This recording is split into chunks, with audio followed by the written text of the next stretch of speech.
del problema, nos va a ayudar a tener una guía, un norte, para entender qué tipo de datos tendríamos que utilizar.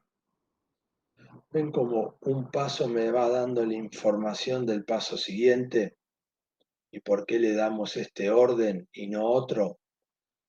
Una vez detectados los potenciales orígenes de datos, se pasa a la tarea de extraer toda esa información. Toda esa información debe ser extraída de distintos orígenes de datos. Acá empiezan los problemas desde seguridad, accesos, espacio para recuperar la información, decenas de pequeños problemas que vamos a tener, que habíamos dicho que muchas veces se resuelven más con empatía, con habilidades blandas, que con una actitud más rígida. También habíamos hecho mucho hincapié en el espacio necesitado. Hay un conjunto de herramientas que trabajan como si fuera un control de versión de código, pero para datos. O sea, en teoría es exactamente lo mismo, pero está optimizado para poder manejar gigas o teras de información, cosa que un control de versión no, un programa no va a tener ni teras ni gigas de información en términos generales. Pero bueno, una vez que hemos resuelto todo este conjunto de problemas habituales que vamos a tener en la ciencia de datos, pasamos al estadio de el análisis exploratorio de información. El análisis exploratorio de información, lo que habíamos dicho era tomar nota, mirar los datos, analizarlos, agruparlos por tipos, generar unos cuantos gráficos. Ahí habíamos visto unas cuantas herramientas, algunas técnicas que son más estándares que otras, que se aplican siempre, y eso me va a permitir hacer una lista que va a estar constituida por cosas que tengo que hacer en el próximo paso, ítems que tengo que modificar, verificar en el próximo paso, y número 2, procesos que tengo o situaciones que tengo que preguntar al owner de los datos. ¿Cuáles son las preguntas? ¿Por qué estoy encontrando datos alfanuméricos si se suponía que los datos eran, en este campo eran numéricos? ¿Por qué estoy encontrando nulos en un campo texto que debería estar en todo caso con un carácter en blanco? ¿Por qué estoy encontrando valores fuera de rango? Me dijeron que era el valor entre 1 y 100 y estoy encontrando valores de 10.000, 20.000. Bueno, esas son preguntas que tengo que hacer, y acá lo que hacíamos mucho hincapié en este estadio es que es muy probable que los procesos se frisen, o sea, se detengan acá, o simplemente se bajen. ¿Por qué? Bueno, por varios motivos. Pero los motivos más comunes que van a encontrar ustedes están dados por los datos que tienen no son suficientes, los datos que tienen demasiados errores, o el que genera un freeze seguramente encontraron algo en los datos que es un error grave y que se debe frenar todos los demás esfuerzos que se estaban haciendo y enfocar en resolver ese problema. ¿Por qué hago tanto hincapié en este estadio y en estas situaciones? Porque es lo que más detiene los procesos de ciencia de datos. Es lo que más frisa a los procesos y es donde se tiene más problemas, siempre, porque van a tener que demostrar que lo que están viendo es así y no lo que la empresa o los owners o el owner de los datos eh, creía que era el dato. ¿Mm? Así que deben tener mucho, mucho cuidado en este estadio. Una vez que hicimos todas las consultas y ya las resolvimos y decidimos que había suficientes datos para entrenar el modelo, que es un tema de por sí que ameritaría unas cuantas clases eh,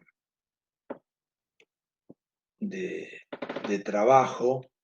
¿Cuántos datos necesito para entrenar un modelo? ¿Tengo suficientes? ¿No tengo suficientes? Bueno, las reglas generales son, cada algoritmo necesitará una cantidad diferente de datos. Le van a decir, se va a ver en la bibliografía de manera habitual. Y es así. Después tenemos otra regla empírica que es, en términos generales, los modelos de Machine Learning necesitan datasets más pequeños que los de Deep Learning. Es una regla, se suele romper algunas veces, pero en términos generales pueden tener medianamente esa certeza. Por otro lado, lo que ustedes tienen que entender que es lo difícil de generar un dataset es que no es una cuestión de volumen solamente, es poner dataset, no, es mejor poner 10 años para atrás que solamente poner 3. No, no es tan lineal esto. Tiene una explicación, tiene una forma de ser razonado y es, en primer lugar, que tienen que resolver la cuestión de un dataset que sea representativo de los patrones que ustedes van a tener en producción, que van a encontrar en producción. Eso es el concepto básico que ustedes tienen que diferenciar. No es volumen por volumen, cantidad de datos por cantidad de datos. El secreto acá es poder obtener, crear, generar un dataset de entrenamiento que sea representativo de lo que vamos a tener en producción, de lo que vamos a encontrar, de los datos que vamos a recibir para evaluar en producción. Ese es el secreto. Un dataset representativo. El problema que generar un dataset representativo es contrafáctico. ¿Por qué? Si yo entendería de antemano todos los patrones con los cuales yo voy a trabajar o voy a encontrar en producción, probablemente no necesite entrenar ningún modelo de ciencia de datos, de Machine Learning. ¿Por qué? Porque lo que podría hacer es, llevado al extremo esto, pero para que lo entiendan, es generar un sistema de reglas, un sistema de reglas de producción se denomina, donde cada conjunto de datos pase por este sistema de producción de reglas y directamente me dé un resultado. Es mucho más fácil ponerlo en producción, es autoexplicable, uno puede ver todo el detalle de por qué hizo cada cosa, cada paso, cada decisión que tomó, pero se dan cuenta, si yo tengo tal grado de conocimiento sobre un problema, lo que resulta es que no es un problema que amerite ser resuelto por ciencia de datos, por inteligencia artificial, porque se convierte en un sistema tradicional. Y acá surge una cuestión de qué tipo de problemas son los apropiados para trabajar con Machine Learning o inteligencia artificial en general. Podríamos dividirlos en tres tipos. A grosso modo, pero sí es importante que lo entendamos así. Imagínense que en este momento yo tengo mi mano levantada sobre el escritorio y estoy sosteniendo un avión, una lapicera, un lápiz. Si yo les digo que voy a soltar, dejar de sostener este lápiz, ¿qué imaginan que va a pasar ustedes? ¿Qué piensan que va a pasar? Se va a caer. Muy bien, Alejo. Exactamente, esa es la regla. Si vos tenés un lazo, estás sosteniendo un lápiz con dos dedos sobre un escritorio y dejás de hacer presión sobre ese lápiz, es decir, lo soltás, el lápiz caerá sobre el escritorio. Ese tipo de problemas no son los apropiados para resolver con Machine Learning. ¿Por qué? Porque no tienen nada de incertidumbre, aunque puedan ser complejos, pero el grado de conocimiento que se ha adquirido sobre ese tipo de problemas es tal que no merita tener un modelo de Machine Learning para saber que el lápiz se va a caer. Ese es un tipo de problemas que no amerita ser resuelto con esto. Y ahí está lo de las reglas. Si yo conozco tan al detalle mi conjunto de datos y sé todas las situaciones a las que me voy a enfrentar, no necesito un modelo de Machine Learning. En el otro extremo está un modelo, un problema en donde el caos sea muy alto, la teoría del caos se aplique con un grado muy alto de certeza, que no sepa qué es lo que va a pasar, que ese pseudo random realmente sea un pseudo random y tengamos, nos pueda resultar cualquier cosa, aunque sepamos el espectro, nos puede resultar el resultado de cualquier manera. Ejemplo, ¿cuál sería? La ruleta. Yo sé que puedo sacar números del 0 al 36. Sí, yo sé que puedo sacar números del 0 al 36. Después, de ahí, cuando se arroja la bolilla, yo puedo saber cuál es el número que va a salir con algún cierto grado de certeza. Y técnicamente muy bien, Santino. No, podré aproximar por color, pero tampoco, porque podré decir saldrá rojo, saldrá negro, por una cuestión estadística, tienden a equilibrarse, pero es como arrojar una moneda. Todos estos modelos de ruleta y tirar la moneda se basan en la ley de los grandes números. Porque si yo tiro 1.000.000 exactamente, no existe algo totalmente aleatorio, pero es altamente aleatorio. Entonces, un modelo que sea altamente aleatorio, como la ruleta, pueden venir personas, sí, hizo un modelo, pero realmente es otro tiro, es otra familia de problemas a la cual ustedes no pueden aplicarle un modelo de ciencia de datos. ¿Por qué?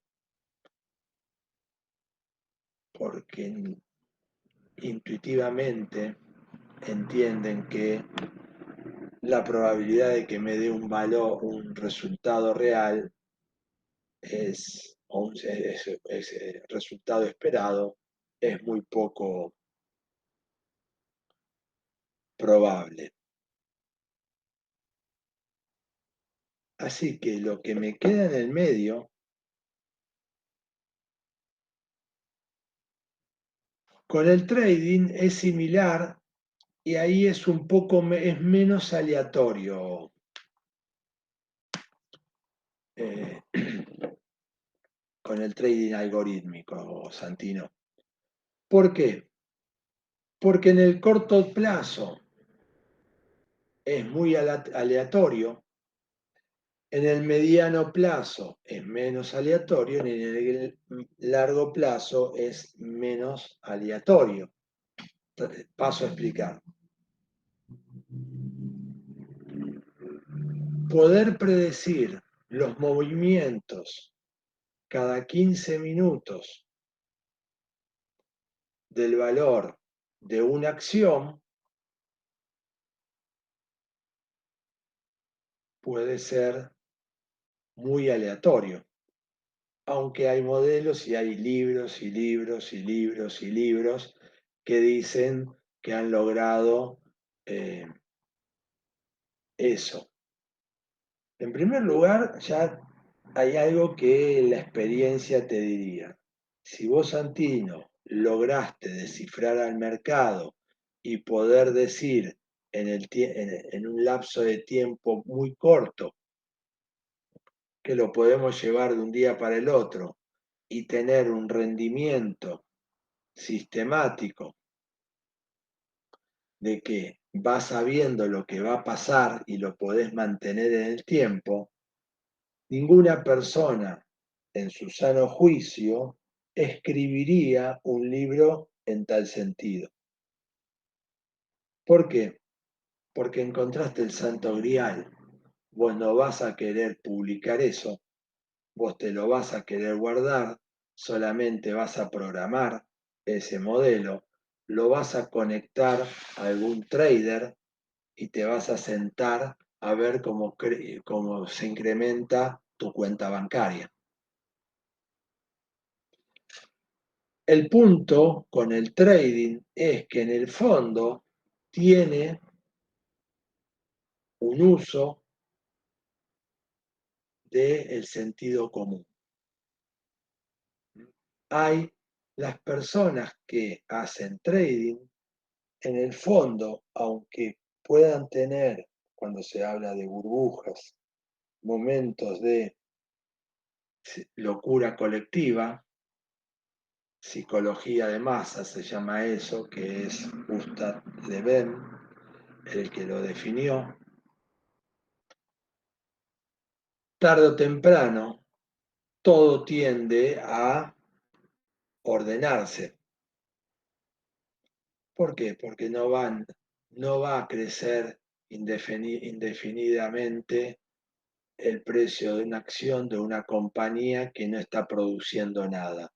Puede ser que por un momento exista eso, alguna empresa que va a salir y estamos por sacar y la gente se entusiasme, sí. Las locuras colectivas son muy comunes en la bolsa, pero eso no quiere decir que vos lo vas a vivir todo el tiempo,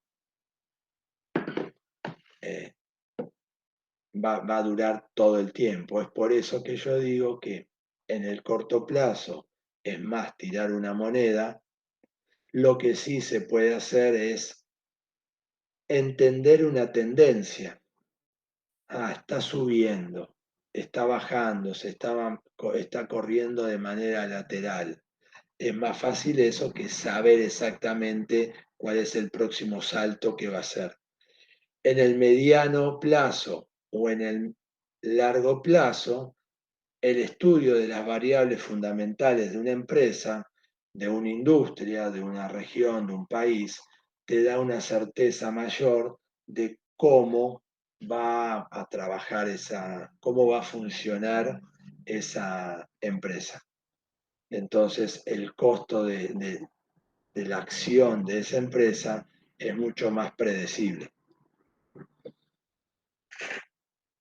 Así que el trading en el corto plazo es más caótico, pero se puede entender tendencias y con eso se pueden tomar decisiones, porque muchas veces nos tenemos que acostumbrar que las decisiones, en términos generales, las decisiones se toman con un alto grado de incertidumbre, es decir, no conoces toda la información, pero estás obligado, por la razón que sea, a tomar una decisión con esa información incompleta. Pero bien, para ir redondeando este tema en un extremo tenemos lo que conocemos al detalle, problemas que no son recomendables encarar con modelos de ciencia de datos. En el otro extremo son problemas que son totalmente aleatorios, la ruleta. Y en el medio están todos los problemas que podríamos resolver con ciencia de datos. Habrá problemas que estarán más pegados a lo que habíamos dicho del conocimiento absoluto y otros que estarán más pegados al conocimiento caótico, del tipo de problemas caóticos, como hablamos recién del trading, sí, pero están en ese cuenco, en ese tercer cuenco del medio que, que hace que sea un problema que podría ser obtener una ventaja de ser evaluado con un modelo de Machine Learning. Así que ahí también tienen otra regla para saber si el problema amerita o no amerita el esfuerzo ser realizado con Machine Learning. Muchas veces se hacen modelos que realmente no ameritan, porque son obvios y el modelo devuelve información obvia, y otras veces se tratan de resolver problemas que no se ha entendido la característica o el carácter aleatorio del mismo, y eso hace que ningún sistema funcione realmente en el largo plazo. Yo pude haber tenido un conjunto de datos y haber dicho, mira, llegué a un 75%, pero después cuando lo pongo en producción, eso cae abruptamente. Entonces, además de entender el problema, si en cuál de las casillas cae, también tenemos que entender cuando estamos en la segunda casilla, en eso que amerita ser resuelto, la cantidad de datos, y se habla de volumen de datos, porque como no conocemos realmente todos los patrones y lo que estamos tratando de resolver es con el modelo de Machine Learning encontrar esos patrones complejos que están encerrados entre los datos, la forma empírica de resolverlo es pongámosle un montón de volumen de datos y con eso lo salvamos, ese problema, con eso lo resolvemos. Bueno, si yo pongo un montón de datos, es de esperarse que se encuentren esos datos de entrenamiento, tengan la mayor cantidad de patrones con los cuales yo me voy a enfrentar en la vida real.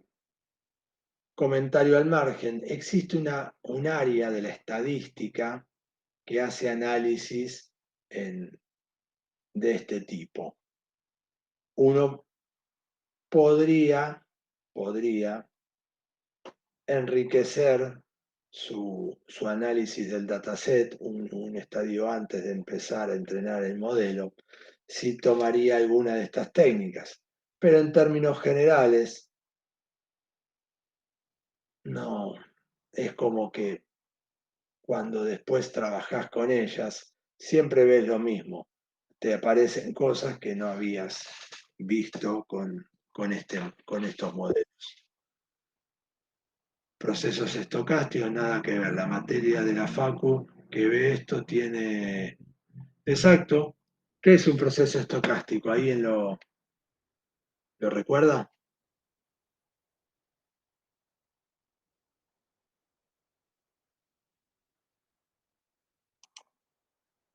¿Nadie lo recuerda?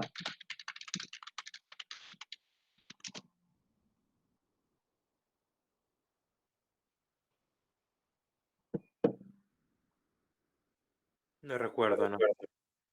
Algo que, algo que aleatorio que varía en el tiempo. ¿Mm? Va para, si me escucha un matemático me mata, pero para que lo entiendan rápidamente. Es eso, un proceso estocástico.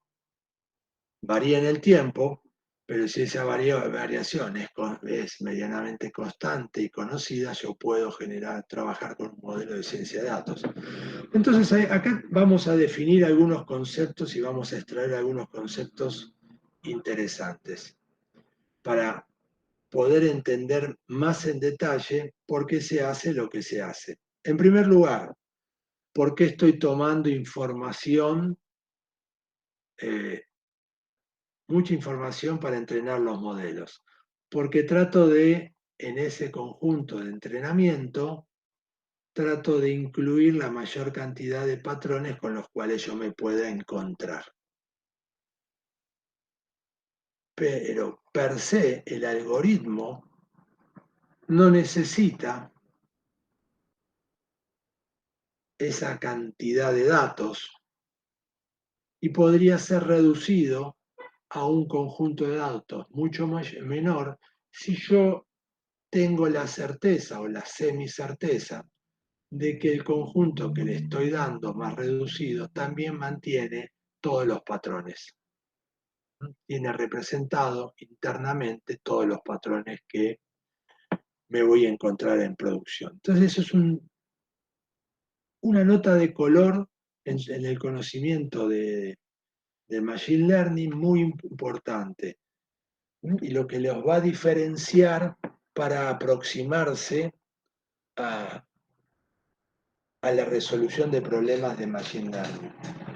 No es volumen de datos por volumen de datos, sino el volumen de datos está tratando de salvar un problema que si tuviéramos todo el conocimiento, lo haríamos con un dataset mucho más chico.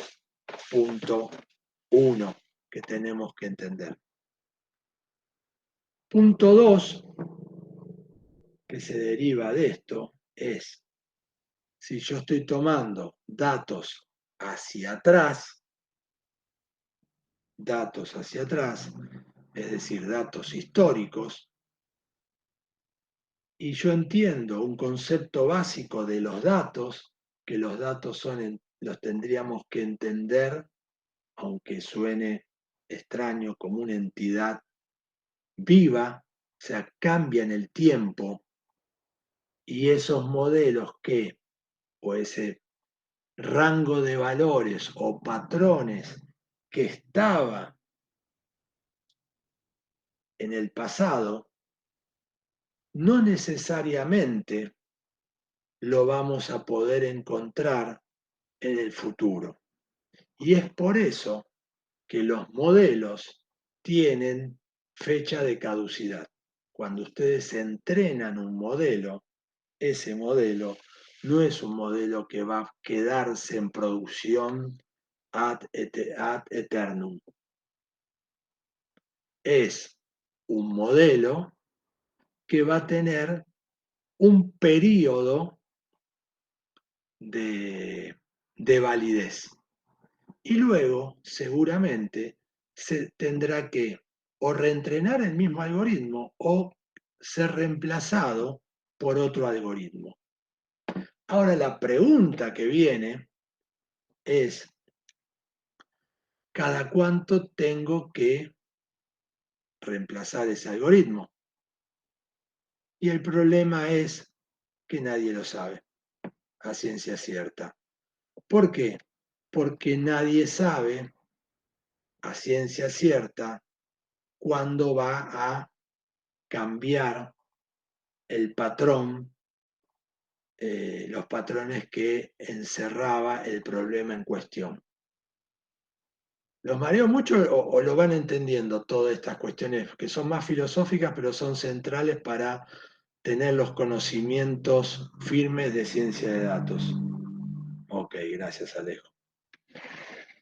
El punto, este, es muy, muy, muy interesante y acá se une a lo que hablábamos recién de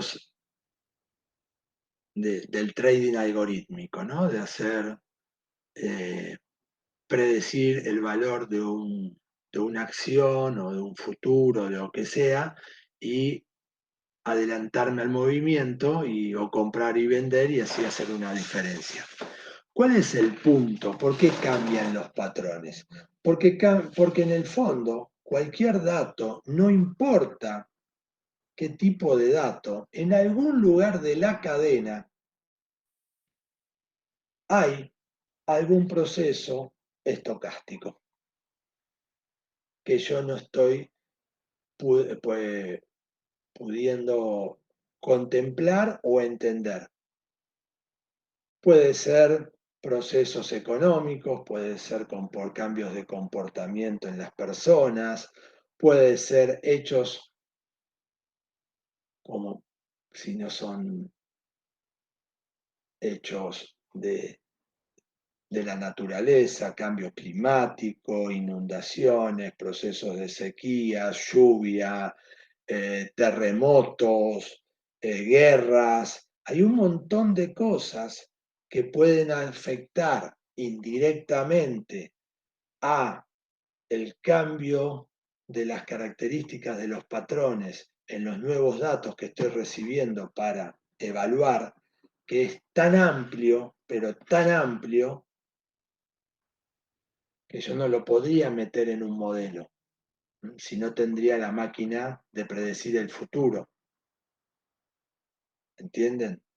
Si yo podría contemplar ante cada problema todas las potenciales relaciones que afectan a ese problema, las variables que afectan a ese problema de manera directa o indirecta, me habría convertido en Dios, porque sabría lo que iría a pasar constantemente. ¿Mm? ¿Recuerdan Hombres de Negro, la película? ¿Recuerdan que en la segunda tenían que salvar a un muchacho que veía todos los potenciales futuros que existían?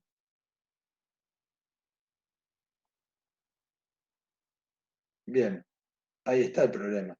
Ese es el problema de ciencia de datos.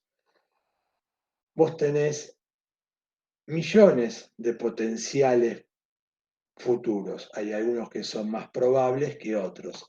Bueno, lo que te está dando la ciencia de datos es una probabilidad de unas condiciones que son más probables que otras que sucedan con una determinada certeza. Pero volviendo a los datos cambian siempre. ¿Por qué? Porque los datos en algún lugar, como decimos, es o están relacionados a procesos de la naturaleza que no los tenemos controlados, o a personas, tarde o temprano en todo ese conjunto hay una persona y esa persona puede cambiar de parecer y eso desencadena que tenga nuevos patrones que evaluar. Es por eso que los datos son cambiantes y es por eso que periódicamente yo voy a tener que analizar mis algoritmos para ver si tienen la misma certeza todavía o tengo que decidir el reentrenamiento de los mismos. Los algoritmos cuando se ponen en producción se deben reentrenar periódicamente y el reentrenamiento es el mismo algoritmo con los nuevos datos que ha pasado desde el momento que puse en producción hasta el momento que decido entrenarlo de vuelta, o quizás otro algoritmo, con todo también con ese mismo conjunto de datos. Entonces los algoritmos se reentrenan. Ahora, la periodicidad, uno puede encontrar papers que hablan, pero en definitiva eh, no, no hay certeza de cada cuánto hay que reentrenar los algoritmos. La regla de escritorio que ustedes pueden hacer es una comparativa entre los datos históricos con los que evaluaron el modelo y desde que lo pusieron en producción hasta que el modelo, hasta el día de hoy, lo pusimos en producción hace 3 meses, y podríamos hacer una comparativa de estos últimos 3 meses con los datos crudos, ¿no? Ya me estoy olvidando del modelo. Tomar esos mismos datos crudos de la misma manera, con el mismo preprocesamiento y compararlos con un análisis exploratorio de información para ver si medianamente tienen la misma distribución. Si la distribución no varía tanto, voy a poder decir que todavía el modelo es eficaz. Cuando empiezo a ver una separación entre los dos datasets, ahí podría ser la regla empírica de decir, ahora tengo que entrenar mi nuevo modelo. Ya está, esa es la idea. Después que me pregunta Santino, ¿es necesario entrenarlo completamente como si fuera desde cero o tiene una opción? Muy bien, muy buena pregunta, Santino. Va a depender de la librería que hayas utilizado.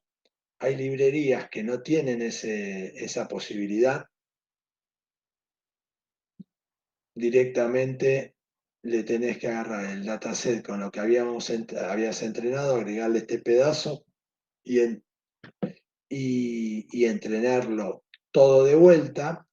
Y hay librerías, por lo general las más modernas, pero sobre todo un subconjunto de librerías que son específicamente para deep learning, pero para que ustedes lo llamen es procesamiento del lenguaje natural o los modelos de grandes modelos de datos, librerías o modelos que reconocen imágenes que son tan pesadas y tan difícil de armar el dataset y que muchas veces es más genérico el dataset, reconocer caras, reconocer autos, lo que sea, puede ser entrenado de antemano y eso se llama entrenamiento heredado y hay librerías de ese tipo que uno se baja de internet un entrenamiento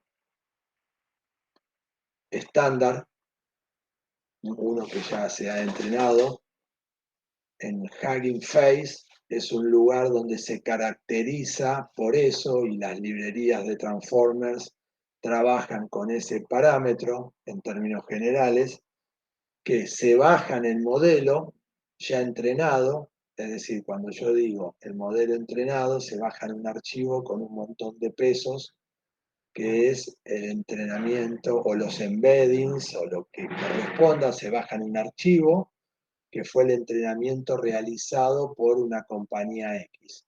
ustedes tienen un pequeño dataset de unos cuantos cientos de registros y le dicen ajustame a estos valores. Entonces, esos valores que ustedes tienen se le agregan al dataset ese gigante que habían entrenado otra empresa y así ustedes tienen una versión puntual, customizada, adaptada a sus propias características.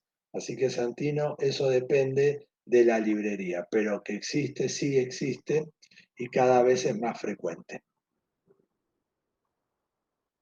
Bueno, ¿preguntas hasta acá?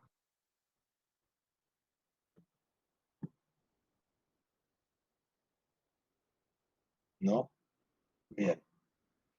Sobre eso, esperen que les voy a pasar una URL.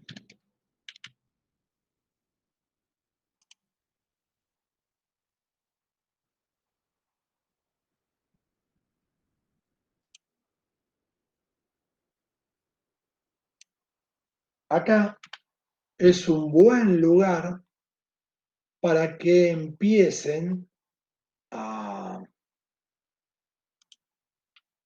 a trabajar, si les interesa esto y ustedes quieren volverse expertos, es un lugar de referencia constante, es un buen lugar para que mientras están tomándose unos mates o un buen café, lo vayan hojeando. Ahí van a tener, es un sitio donde la comunidad trabaja y va subiendo entrenamientos. Hay muchísimo que es gratis, después hay cuestiones pagas, pero ustedes van a bajarse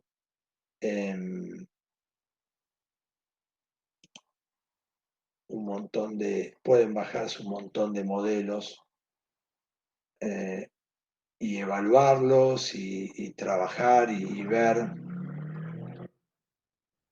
cómo funcionan y bueno, es un buen sitio para trabajar, para y mantenerse informado principalmente. Bueno, chicos, hagamos un 15 minutos de...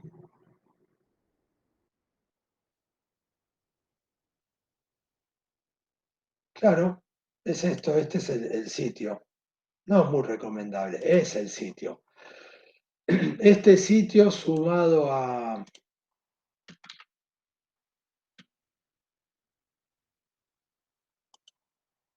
este,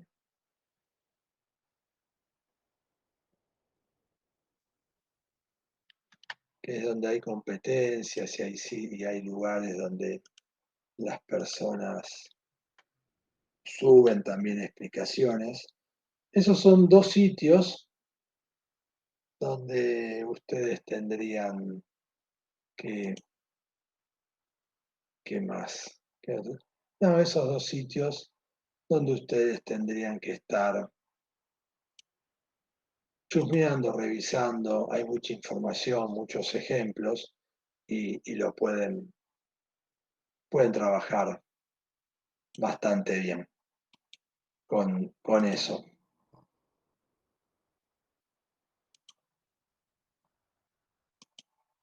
Eh,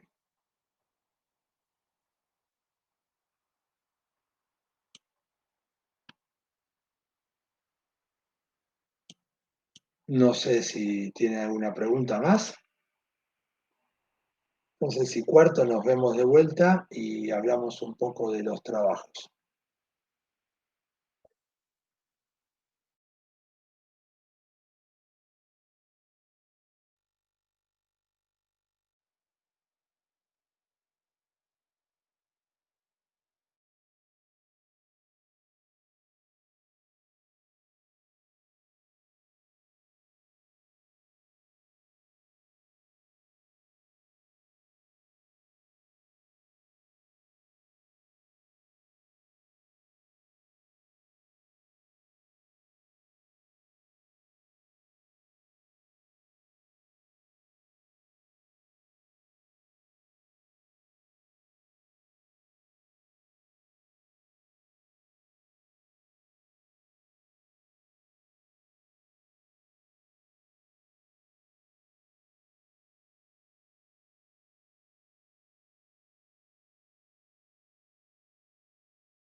Bueno, arrancamos de vuelta.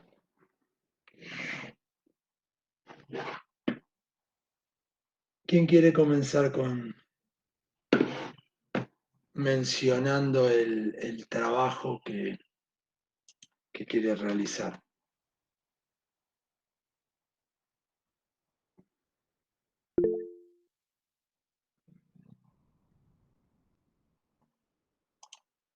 Vamos, Alejo, adelante. Ok, ¿puedo compartir pantalla? Por supuesto. Dale. Em, mm,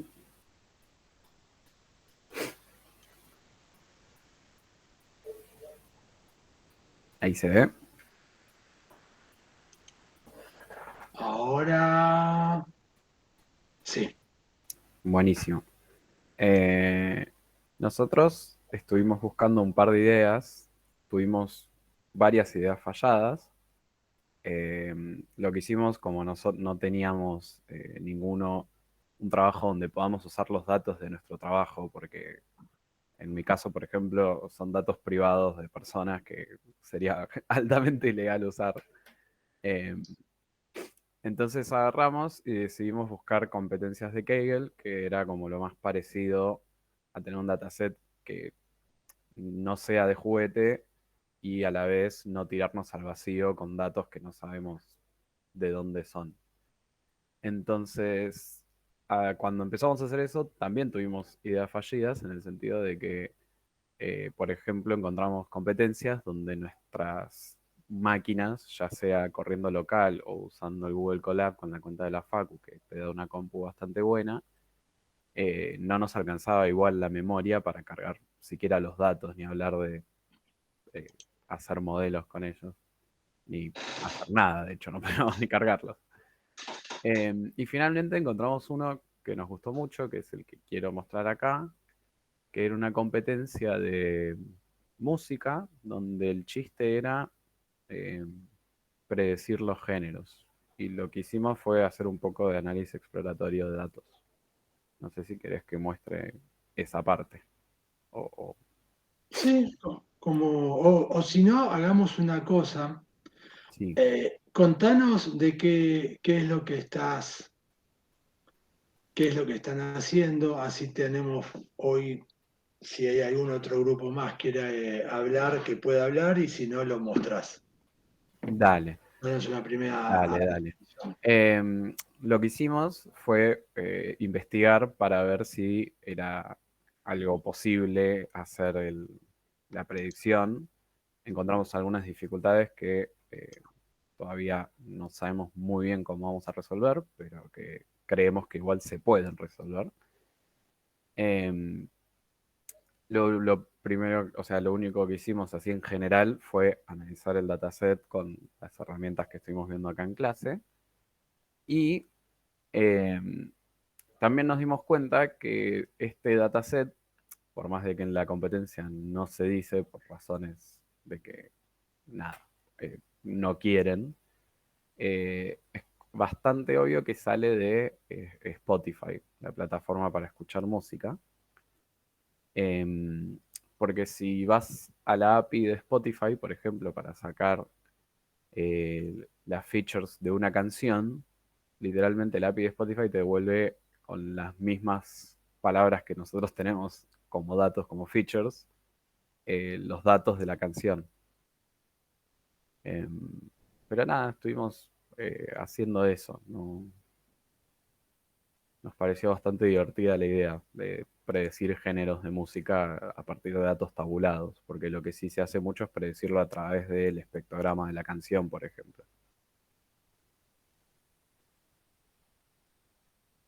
Y nada, Bueno, perfecto. Está. dale. ¿Hay algún equipo más que haya definido el trabajo?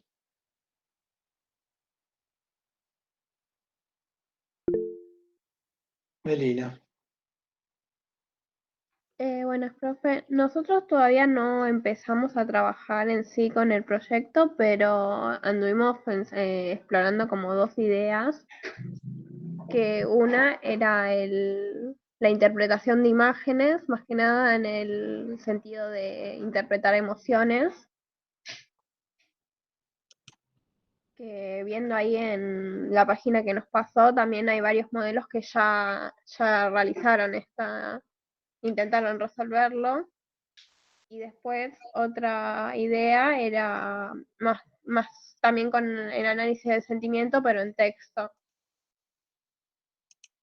Perfecto. Bien, puede ser cualquiera de los dos.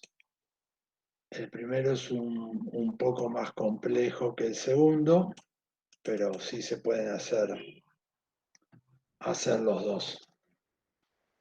Perfecto, entonces después vamos a buscar más información y eso y nos decidimos por alguno de los dos. Bien. ¿Alguien más? Una pregunta. ¿Se puede entonces usar imágenes como redes convolucionales? Sí. Ah, ok, ok.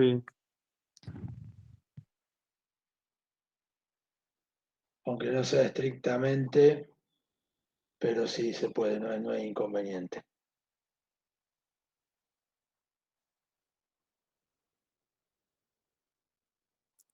Hola, buen día. Nosotros todavía estamos discutiendo la idea, pero una de las ideas que teníamos era predecir digamos, la puntuación o la calificación que va a tener un videojuego a partir de datos tabulados, género, descripción y demás. ¿Es una idea factible? Sí, no hay ningún problema.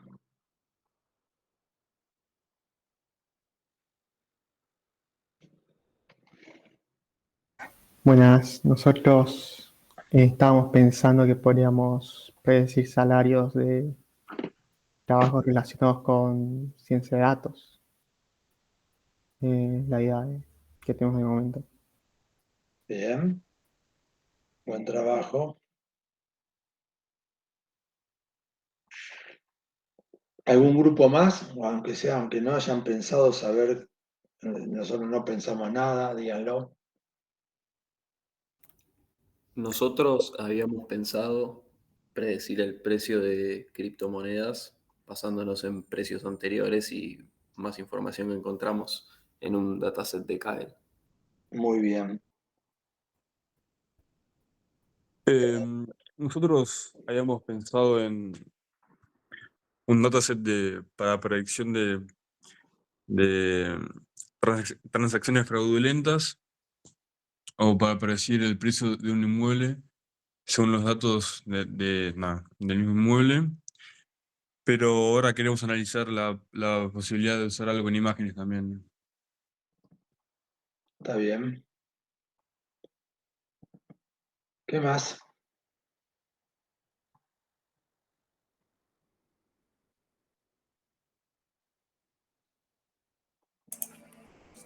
Profe, nosotros en nuestro grupo teníamos la idea de analizar enfermedades al corazón, por ejemplo, y ver si un paciente tiene la enfermedad o no. Bárbaro. Buena elección. Después con respecto a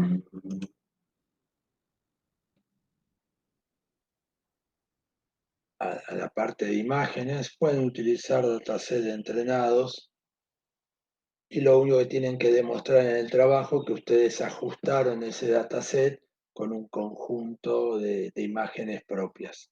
Ese sería los que quieren trabajar con imágenes o modelos grandes de lenguaje. No hay absolutamente ningún problema. No es estrictamente Machine Learning, porque eso es Deep Learning, se tendría que enrolar dentro de Deep Learning, pero no hay inconveniente. Entonces, tendrían que no hagan todo de cero, porque hoy por hoy ya no existe más eso de arrancar absolutamente de cero, salvo que sea un caso muy particular o que ustedes quieran ser los que proveen ese dataset para que otras personas lo ajusten.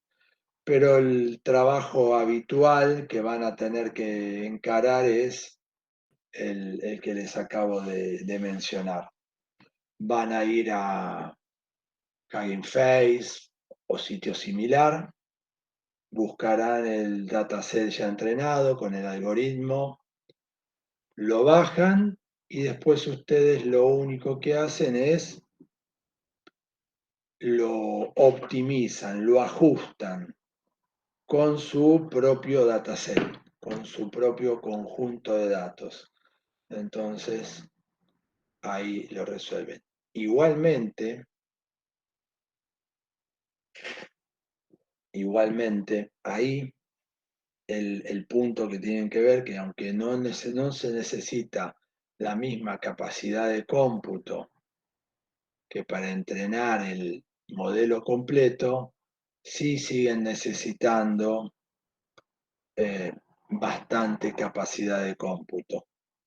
Así que tengan o miren ese punto desde el inicio del proyecto, porque puede ser que desde el aspecto teórico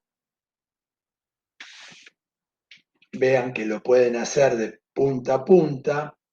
En el aspecto práctico, lo que nos termina sucediendo es que no podemos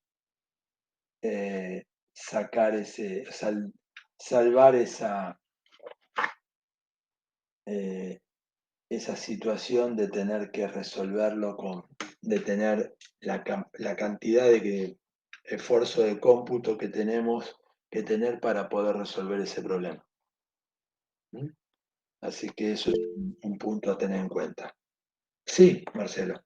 En nuestro grupo, tal vez ahora vamos a repensar, y en este sentido quisiéramos estar seguros si hay algún tipo de modelo que podría ir. O sea, por ejemplo, yo recuerdo que sí o sí, o sea, que estábamos bien con modelos de clasificación y de Eso sí, clustering. esos no van a tener mayor inconveniente porque son modelos que se enrolan específicamente dentro del Machine Learning y esos modelos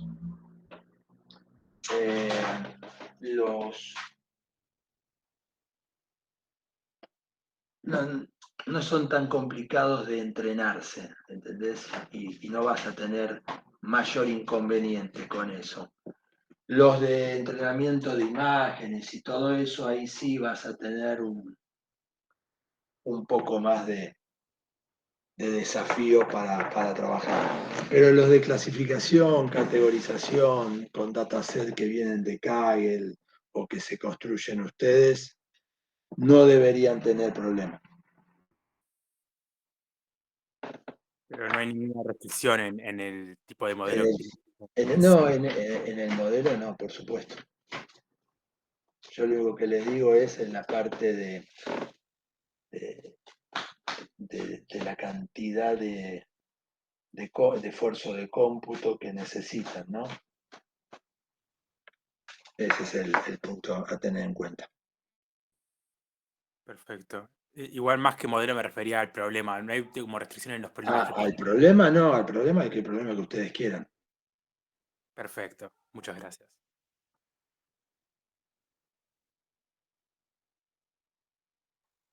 ¿Algún grupo, alguien que no sabe para dónde correr, que tiene dudas, que no sabe por dónde seguir?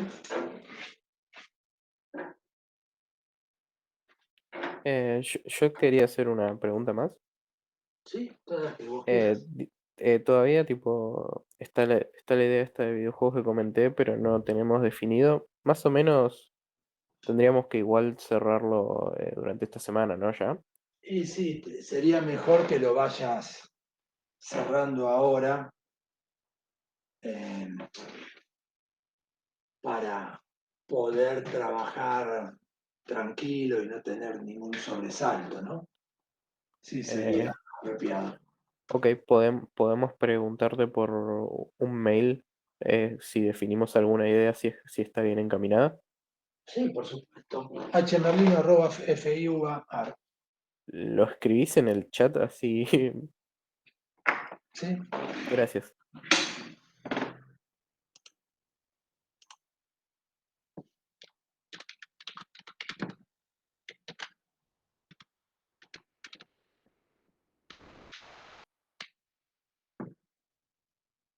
Ahí está.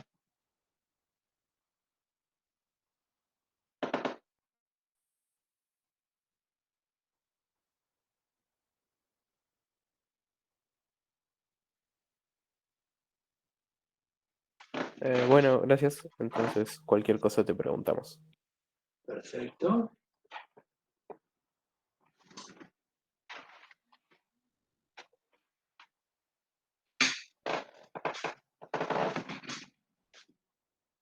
Bueno, chicos, avancen con ese tema.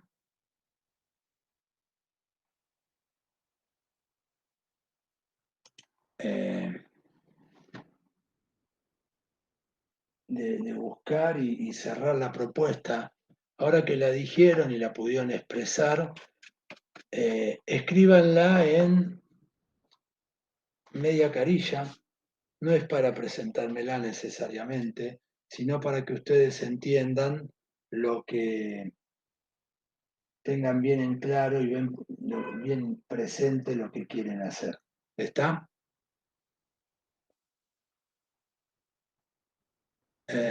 ¿Por qué el martes hay clase? ¿Qué pasa? Debe ser por la movilización de la facultad.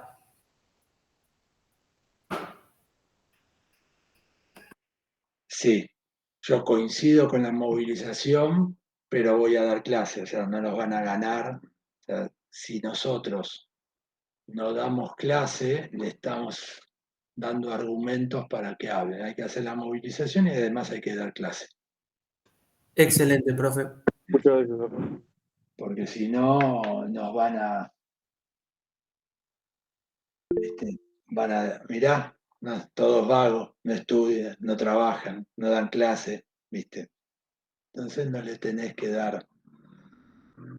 Tenemos que tener mucho cuidado. Por supuesto que estoy más que de acuerdo con la movilización, con todo eso. Lo que sí tenemos que tener mucho cuidado es, y no olvidarnos nunca de un refrán, ¿no? Porque esto se resolvería todo con esto. Nunca discutas con un estúpido porque te va a terminar venciendo. Te va a llevar a su terreno y en su terreno él tiene más experticia que vos. Entonces tenemos que ser muy cautos al momento de las cosas que hacemos. Pero sí, el martes hay clase y también vamos a estar en la movilización.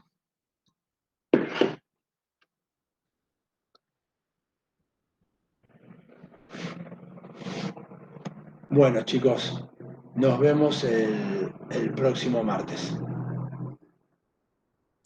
Nos vemos. Hasta luego. Gracias, profe. Hasta luego.